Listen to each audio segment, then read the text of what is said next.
Career point YouTube classroom your career my views একটি online YouTube channel. এখানে তোমাদের বিভিন্ন রকম শিক্ষামূলক আলোচনা হয়ে থাকছে। পরপর আজকের যে আলোচনার বিষয় সেটি হলো অষ্টম শ্রেণীর ইংরেজি বিষয়ের মডেল অ্যাক্টিভিটি টাস্ক পার্ট 2 এর সম্পূর্ণ উত্তর সহযোগে আলোচনা, অর্থাৎ রাইটিং স্কিল সহযোগে আজকের এই আলোচনা।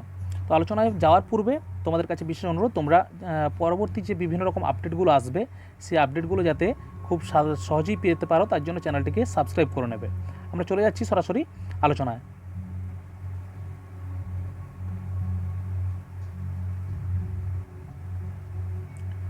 Career point YouTube classroom model activity task অষ্টম শ্রেণীর ইংরেজি বিষয়ের সেকেন্ড সেকশন অর্থাৎ দ্বিতীয় পর্ব। এখানে একটি সিন দেওয়া আছে, সিনটা আমরা পড়ে নেব। প্রথমে read the passage carefully and answer the questions that follow. Refreshed, চারদিকে সতেজ তরতাজা। হি লুকড অ্যারাউন্ড, সে চারিদিকে তাকিয়ে দেখলো। And old man sat on the wall by the Persian wheel, একটা বৃদ্ধ মানুষ পার্সিয়ান হুইল, পার্সিয়ান চাকা চক্র তার পাশের দেওয়ালে বসেছিল। He looked at the old man, সে মানুষটির দিকে তাকালো। Wanting to say something but hesitated, কিছু একটা বলতে চাইছিল কিন্তু ইতস্তত বোধ করলো। ফাইনালি হি আস্কড, শেষ পর্যন্ত জিজ্ঞাসা করলো, did the clouds come here, এখানে কি মেঘগুলি এসেছিল? The old man looked closely at him and said, the বৃদ্ধ মানুষটি তার দিকে খুব নিখুঁতভাবে দেখলো এবং বলল, son, when the clouds come, যখন মেঘগুলি আসে, the earth and the sky know of their coming, এই পৃথিবী এবং আকাশ তাদের আসার সম্পর্কে জানতে পারে। But the clouds were here last night, কিন্তু এখানে মেঘগুলি গত রাত্রিতে এসেছিল। But and no one got to know, কিন্তু কেউই জানতে পারে নাই। দ্য ওল্ড ম্যান সেড, বৃদ্ধ মানুষটি বলল, it is not enough for the clouds to come, এটাই সব কিছু নয় একটা মেঘের এখানে আসা। I once lived in a place, আমি একসময় একটা জায়গায় বাস করতাম, where it had not rained for 10 years, যেখানে কিনা 10 বছর কোনো বৃষ্টি হয়নি। 10 years, 10 বছর। হি ওয়াজ ওপেন মাউথ, সে হাঁ করে তাকিয়ে থাকলো। হি স্যাট দেয়ার লিসেন টু হিজ টেলস, সে সেখানে বসে পড়লো তার গল্প শোনার জন্য। সাডেনলি, হঠাৎই, হি রিয়েলাইজড, সে বুঝতে পারলো, হাউ লেট ইট ওয়াজ, কতটা দেরি হয়ে গিয়েছিল। He walked for miles in the sun and the dust, সে মাইলের পর মাইল পথ হেঁটেছে রৌদ্রে এবং ধুলোর মধ্য দিয়ে। He went back by the same dirt track, সে সেই একই ধুলো মাখা পথ অনুসরণ করলো ফিরে যাওয়ার জন্য। He had taken to come there, সে সেখানে আসতে যেটা নিয়েছিল, অর্থাৎ যেই পথটা সে নিয়েছিল, সে অনুসরণ করেছিল, সেই পথেই সে ফিরে যাচ্ছিল। The sun was still fiercely hot, সূর্যটা তখনও খুব উত্তপ্ত। But when he reached the mud hut, যখন সে সেই মাটির কুঁড়ে ঘরটির কাছে পৌঁছলো, হি ফেল্ড নিপ, সে একটা সে আর্দ্রতা অনুভব করলো। ইন দ্য এয়ার, বাতাসে। And the earth was damp under foot, এবং তার পায়ের নিচের ভূমিটা কী হয়েছিল, পৃথিবীটা কী হয়েছিল না স্যাঁতস্যাঁতে অনুভব করছিল। তো অ্যাক্টিভিটি 1-এ দেখো কী আছে। Write T for the true, সঠিকের জন্য ট্রু হলে টি লিখতে বলছে, and F for false statements, এবং ভুল হলে এফ লিখতে বলছে। Code supporting statement, supporting phrase যেটা বলা হয় সব সময়, ফর ইওর আনসার।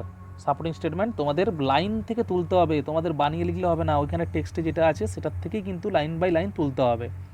তো চলে যাচ্ছি উত্তরে, কোশ্চেন কী আছে। The boy sat on the wall by the Persian wheel, ছেলেটি কি বসেছিল পার্সিয়ান হুইলে? দেখো এখানে লাইনেই আছে the old man was, first লাইনেই আছে old man was sat on a wall by the Persian wheel, তাহলে এটা সম্পূর্ণ ফলস, এবং সাপোর্টিং স্টেটমেন্টটা ওই প্রথম লাইনেই যেটা আছে সেটা লিখতে হবে, and old man sat on a wall by the Persian wheel.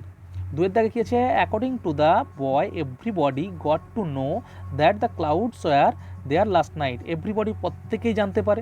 দেখো এটা কিন্তু এটাও ভুল, কারণ কি ওখানে লেখাই ছিল but the clouds were last night and no one got to know, তাহলে এখানে কি কেউ জানতে পারেনি, তাহলে সেখানে তোমাকে সাপোর্টিং স্টেটমেন্টটা লিখতে হবে ওটাই, the but clouds were here last night and no one got to no.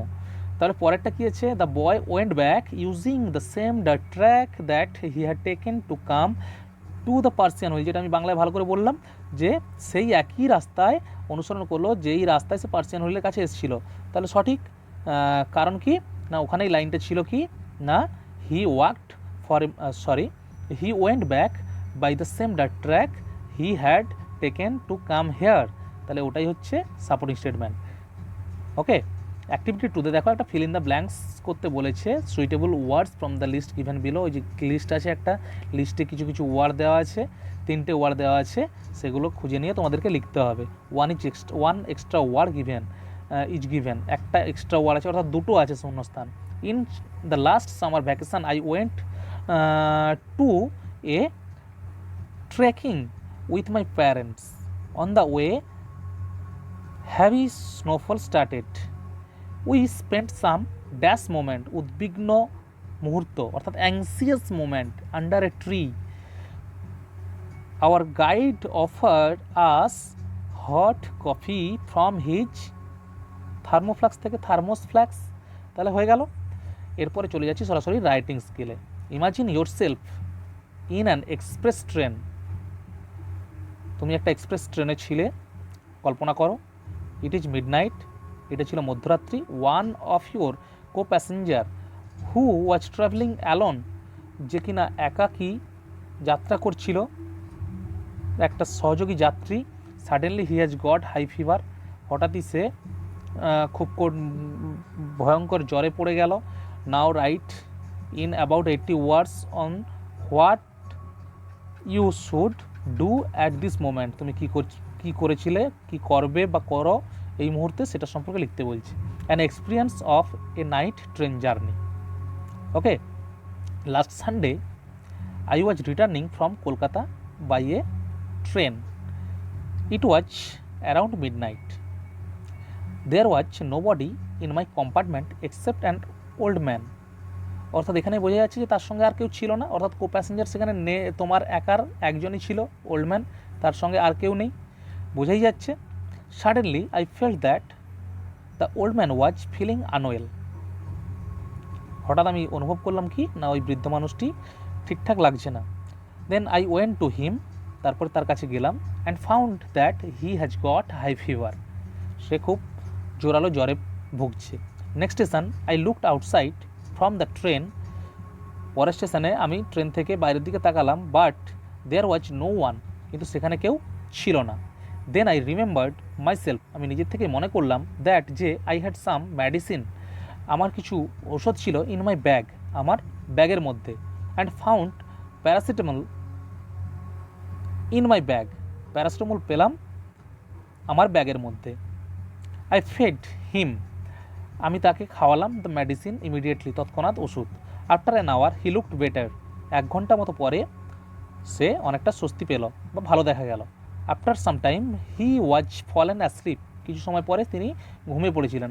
I was sitting all night before him, আমি সারা রাত তার সামনে বসেছিলাম। Next morning he looked fully comfortable, পরের দিন সে খুব কমফোর্টেবল ফিল করেছিল। He thanked me and blessed me, সে আমাকে ধন্যবাদ জানায় এবং আশীর্বাদ করে। I got down from the train, আমি ট্রেন থেকে নেমে যাই অ্যাট মাই স্টেশন, আমার স্টেশনে। It was really a memorable night train journey, এটা রাত্রিকালীন একটা খুব স্মরণীয় ট্রেন জার্নি। ঠিক আছে, আচ্ছা প্রথমে ক্ষমা চেয়ে নিচ্ছি, কারণ দুটো স্পেলিং এখানে ভুল করা হয়ে গেছে বা মিস্টেকেন হয়ে গেছে। কারণ ওখানে দেখো প্যারাসিটামল ইন মাই ব্যাগ, ওখানে নিন করা হয়ে গেছে, ওটা নিনটা নয়, একটা এন কাটা যাবে, ইন মাই ব্যাগ, এবং এখানে সিটিং অল নাইটের জায়গায় ALL হবে। ওকে, এটা একটু ঠিক করে নেবে, টাইপ করতে গিয়ে একটু মিস্টেকেনলি মিস হয়ে গেছে, ওটা তোমরা ঠিক করে নেবে। তো অবশ্যই বোঝাতে পারলাম পুরো কোশ্চেনটা। তোমরা নিজের বাড়িতে বিষয়ভিত্তিক খাতায় রেডি করে নাও, এবং স্কুল খুললে এগুলো তোমাদেরকে দেখাতেই হবে, কোনো অবস্থাতেই বাড়ির বাইরে বেরোবে না। আর যদি ভালো লেগে থাকে অবশ্যই সাবস্ক্রাইব করবে এবং লাইক ও শেয়ার করে বন্ধুদের মধ্যে ছড়িয়ে দেবে, যাতে তারাও এই উপকারটা পেতে পারে। Thank you.